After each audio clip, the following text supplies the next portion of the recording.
एक बहुत बड़ा तबका जो कि उत्तर प्रदेश के कोने कोने से आया है, उसने समाजवादी पार्टी के लोकप्रिय राष्ट्रीय अध्यक्ष आदरणीय अखिलेश यादव जी के नेतृत्व में अपनी आस्था व्यक्त की है।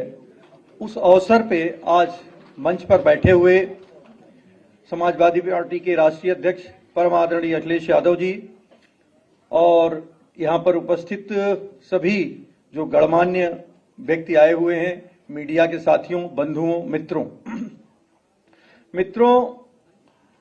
जब 2017 में सरकार बनी, बड़े उत्साह से सरकार बनी थी, लेकिन जब सरकार बनना ऐसा महसूस हो रहा है आज कि इस सरकार ने लोकतंत्र के लिए नहीं, राजतंत्र के लिए सरकार बनाई थी और बोलने पे पाबंदी लगा दी।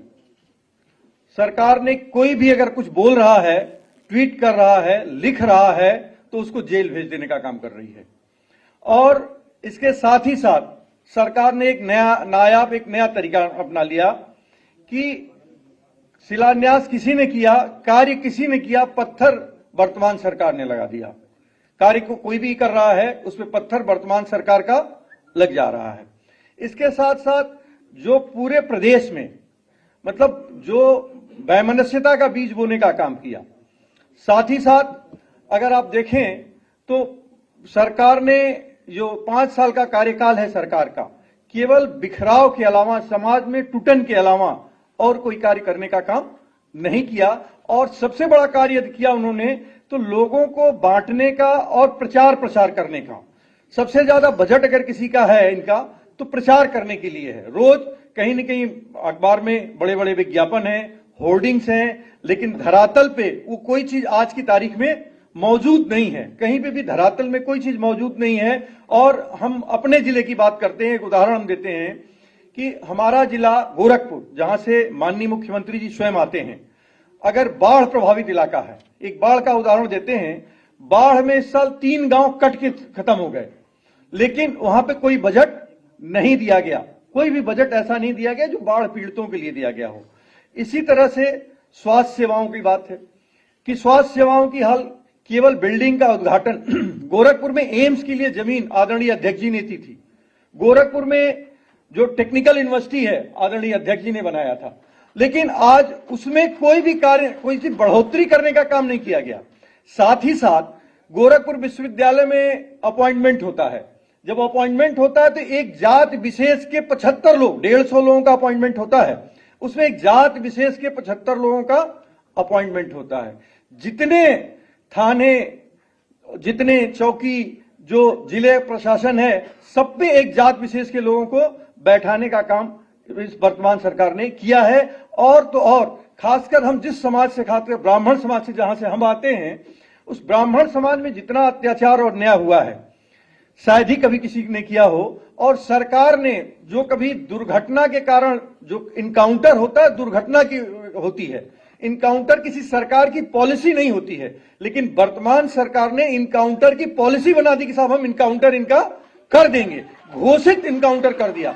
तो इसका मतलब सरकार ने का न्यायपालिका से पूरा विश्वास उठ गया है। सरकार का न्यायपालिका के ऊपर विश्वास नहीं रह गया है, क्योंकि कायदे से किसी को भी हम किसी दुर्घटना में इनकाउंटर हो जाए, ये बात तो सुनी है, ये समझी है कि भाई इनकाउंटर ऐसे हो गया, कोई दुर्घटना हो गई, लेकिन सरकार ने पॉलिसी बना के कि साहब फला व्यक्ति का मुझे इनकाउंटर करना है। पहली बार मेरे ख्याल से इतिहास में ऐसा हुआ होगा कि पहली बार घोषित करके इनकाउंटर किया जा रहा है। तो बस सरकार अपराध करने का काम कर रही है।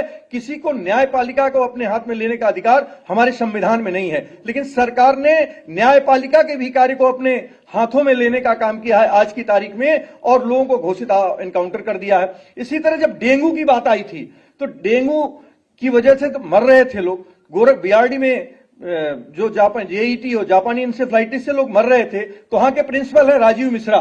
गलती किसी और की थी, राजीव मिश्रा को वहां पे ले जाकर सजा दे दी गई। उनकी पत्नी को 2 साल जेल में रखा गया, उनको जेल में रखा गया। उनका क्या अपराध है शायद ही कहीं किसी को मालूम हो। कफील जिसने सेवा करने का काम किया था उसको जेल में रखने का काम किया। अभी आप देखिए विवेक तिवारी की यहां हत्या कर दी गई, ऊंचाहार में हत्या हो गई, 5-5, 6-6 हत्याएं ऊंचाहार में हो गई। इसी तरह भी गोरखपुर में 24 नवंबर को दिन दहाड़े जो कि कहा जाता है कि कानून व्यवस्था बेहतर है, सीएम सिटी है, वहां पे एक अंकुर शुक्ला नाम के नौजवान की ईंटे से कूच कर हत्या की गई है और उस पर भी सरकार ने कहीं कुछ नहीं किया।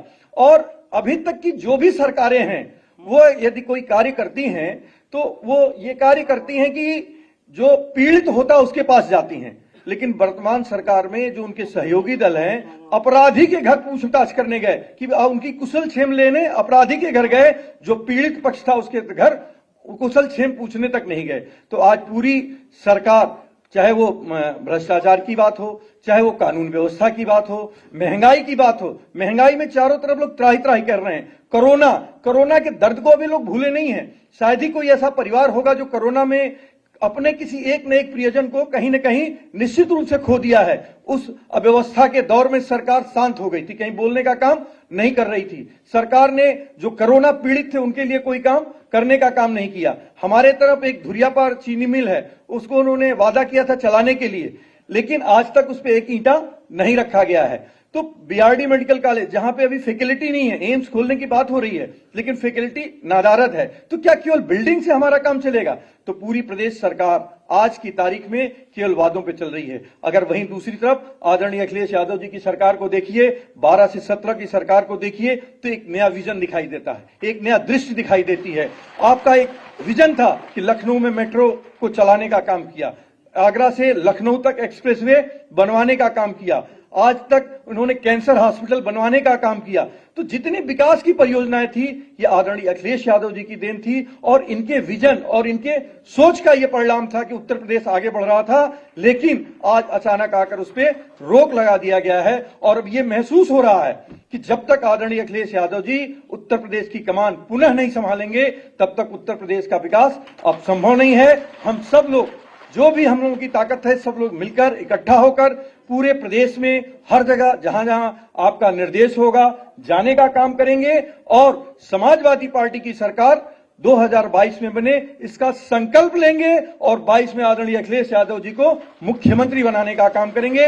इन्हीं बातों के साथ हम पुनः आपके आभारी हैं, आदरणीय अखिलेश यादव जी के आभारी हैं, समाजवादी पार्टी के आभारी हैं और मेरा पूरा परिवार सहित हम सब लोग आज समाजवादी पार्टी की सदस्यता ले रहे हैं और इस बात से कि कम से कम आगे उत्तर प्रदेश का विकास हो, विनाश न हो, ठोको और एनकाउंटर और बुलडोजर की नीति समाप्त हो, भाईचारे की नीति हो, विकास की बात की जाए, लोगों को रोजगार की बात की जाए। आप देखिए, अगर जो शिक्षा मित्र हैं, जो परीक्षा लीक, तो मेरे ख्याल से एक ये बन गया है, एक सिस्टम बन गया है, जो भी परीक्षा हो जा रही है वो लीक हो जा रही है, फिर उसकी जांच हो रही है, फिर उसका सेंटर अगर गोरखपुर से कहीं मेरठ भेज दिया जा रहा है और मेरठ से कहीं गोरखपुर भेज दिया जा रहा है। तो इस तरह का काम इस सरकार में हो रहा है और इस सरकार में शायद ही कोई खुश होगा, शायद ही इस सरकार के जाने के लिए अब हर आदमी कामना कर रहा है, हर आदमी प्रयास कर रहा है और आने वाले जब भी मत पड़ेंगे तो 2022 में लोग संकल्पित हो गए हैं कि अखिलेश यादव जी की सरकार बनेगी और 2022 में अखिलेश जी मुख्यमंत्री होंगे। ऐसी हम सब लोगों का विश्वास है। इन्हीं बातों के साथ आप सब लोगों का साधुवाद, धन्यवाद कि आप सब लोग यहाँ पे आए और आपने देखा होगा उत्तर प्रदेश के लगभग हर जिले से कुछ न कुछ लोग आज यहाँ अखिलेश यादव जी से मिलने के लिए आए हुए हैं, हर जिले से, चाहे वो सोनभद्र हो, चाहे वो गोरखपुर हो, चाहे वो बस्ती हो, चाहे वो देवरिया हो, संत कबीर नगर हो, श्रावस्ती हो, हर जिले से लोग आए हुए हैं। कोई ऐसा जिला नहीं है कि उस जिले से लोग आज समाजवादी पार्टी की सदस्यता लेने स्वतः न आए हुए हों। तो आज ये उत्साह दिखाई दे रहा है और सब लोग, इसीलिए आज जो प्रचार मंत्री, अगर उनको हम कहें, आज मुख्यमंत्री की लड़ाई नहीं रह गई है, अब उनके प्रचार मंत्री जी दिल्ली से आ रहे हैं।